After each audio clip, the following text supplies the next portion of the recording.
अस्सलाम वालेकुम। Hi friends, उम्मीद है आप सब खैरियत से होंगे। Welcome to my YouTube channel world wide affairs.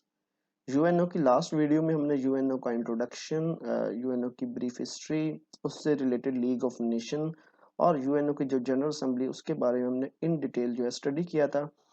आज हम जो यूएनओ को रिमेनिंग ऑर्गन्स हैं उनको हम कवर करेंगे and at the end of the video we will study exam related questions. जो डिफरेंट प्रीवियस एग्जाम्स हैं उनमें यूएनओ से रिलेटेड क्वेश्चंस आए हैं उनको हम स्टडी करेंगे। So let's start our topic. Security council जो है वो यूएनओ का सेकंड मोस्ट इम्पोर्टेंट ऑर्गन है। इसका मेन फंक्शन यही है कि to maintain international peace and security. दुनिया में कहीं भी पीस से रिलेटेड कोई थ्रेट हो तो वहाँ पे सिक्योरिटी काउंसिल उसको टैकल करने के लिए डिफरेंट स्टेप्स जो है उठाती है। सिक्योरिटी काउंसिल का हेडक्वार्टर न्यूयॉर्क अमेरिका में है। सिक्योरिटी काउंसिल का एक प्रेसिडेंट होता है जिसको हर मंथ जो है वो रोटेशन बेस पे सिलेक्ट किया जाता है। सिक्योरिटी काउंसिल के टोटल 15 मेंबर्स हैं, जिनमें से 5 परमानेंट मेंबर्स हैं एंड 10 नॉन परमानेंट मेंबर्स हैं।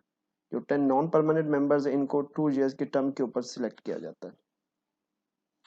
Each member has one vote, her member का एक ही वोट होता है। अब एक क्वेश्चन है, लेट्स सपोज करते हैं कि एक कंट्री है जो कि यूएनओ की सिक्योरिटी काउंसिल का मेंबर नहीं है। अब हमें पता है कि 5 जो है वो परमानेंट मेंबर्स हैं और 10 नॉन परमानेंट मेंबर्स हैं। अब एक कंट्री है जो कि यूएनओ की सिक्योरिटी काउंसिल का मेंबर नहीं है। अब उस कंट्री की पीस से रिलेटेड कोई डिसीजन होना है सिक्योरिटी काउंसिल में, तो क्या वो कंट्री उस सिक्योरिटी काउंसिल की जो डिस्कशन उसमें हिस्सा ले सकता है? क्या वो वोट कर सकता है? तो इसका आंसर है डिस्कशन में हिस्सा ले सकता है, लेकिन वो वोट कास्ट नहीं कर सकता क्योंकि वोट करने की उसके पास पावर नहीं है।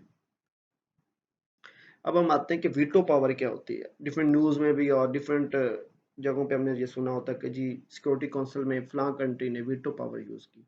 Veto power basically is a power of a permanent member to veto या reject any resolution of security council. Security council के जो 5 परमानेंट मेंबर्स हैं उनमें से कोई मेंबर भी किसी भी रेजोल्यूशन के ऊपर अपनी इस पावर को यूज कर सकता है और रेजोल्यूशन को रिजेक्ट कर सकता है। उस रेजोल्यूशन का जो डिसीजन है उसको रिजेक्ट कर सकता है। ओवरऑल अब तक रशिया ने सबसे ज्यादा मर्तबा जो है वो वीटो पावर को यूज किया है, 120 times, US 82 times, UK 92 times, France 16 times and China 17 times. Let's talk about third most important organ of UNO which is economic and social council. इसको हम इकोसॉक भी कहते हैं, which works toward 3 dimensions of sustainable development goals, which are economic, social and political. Economic and social councils के 54 members हैं जो कि 3 साल की टर्म के लिए इलेक्ट होते हैं। इसका हेडक्वार्टर न्यूयॉर्क अमेरिका में है। इकोसॉक के जो करंट प्रेसिडेंट हैं वो स्टीवा हैं, वो बिलोंग करती हैं बल्गेरिया से। Now we will talk about trusteeship which is the fourth important organ of UNO. ये बेसिकली अब फंक्शनल नहीं है। It was established to provide international supervision for 11 trust states. ये ऐसी टेरिटरीज या स्टेट्स थी जिनकी अपनी कोई सेल्फ गवर्नमेंट नहीं थी। सो उन स्टेट्स के को जो है इंटरनेशनल सुपरविजन के जरिए रन करने के लिए ट्रस्टीशिप काउंसिल को बनाया गया था। Goals of trusteeship council got accomplished in 1994। ये जितनी भी स्टेट्स या टेरिटरीज थी इन्होंने सेल्फ गवर्नमेंट और इंडिपेंडेंस हासिल कर ली थी।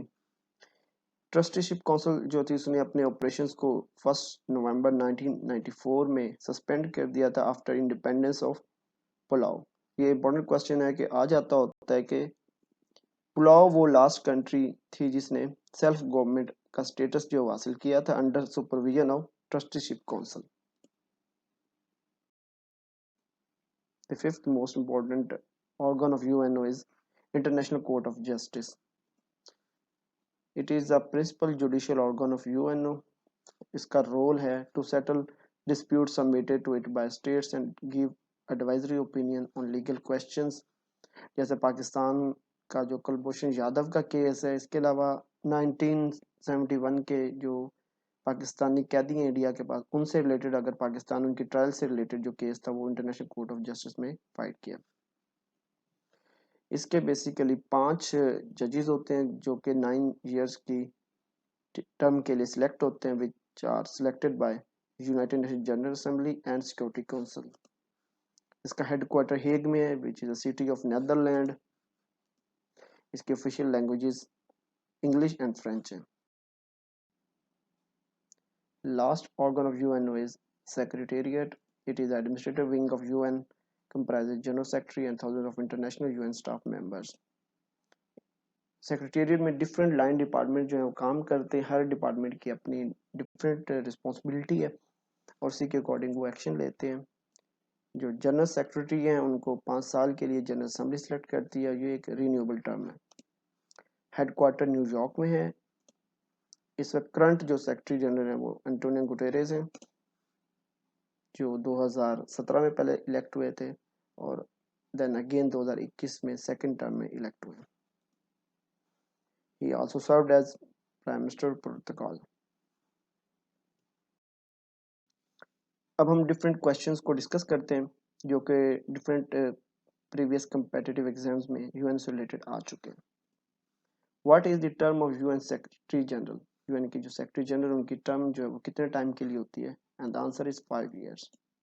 How many permanent members are there in UN security council? अभी हमने सिक्योरिटी काउंसिल को इन डिटेल पढ़ा है, उसमें हमने डिस्कस किया है कि यूएन के जो परमानेंट मेंबर्स होते हैं, नॉन परमानेंट मेंबर्स होते हैं। तो क्वेश्चन यहाँ पे आया कि परमानेंट मेंबर्स कितने? And the answer is 5। In which year UN was awarded Nobel prize? UN को नोबेल प्राइज जो किस साल मिला था? And the answer is 2001। Who was the first UN secretary general? UN का जो पहले सेक्रेटरी जनरल थे वो कौन थे? And the answer is Trygve Lie. Who was first Secretary General of UN from African continent? And the answer is Kofi Annan। ये हमने अभी थोड़ी देर पहले भी पढ़ा ये question. Which UN organ has suspended its operation in 1994? And the answer is Trusteeship Council। UN General Assembly meets every year in the month of September। How many judges are there in the International Court of Justice? And the answer is 15।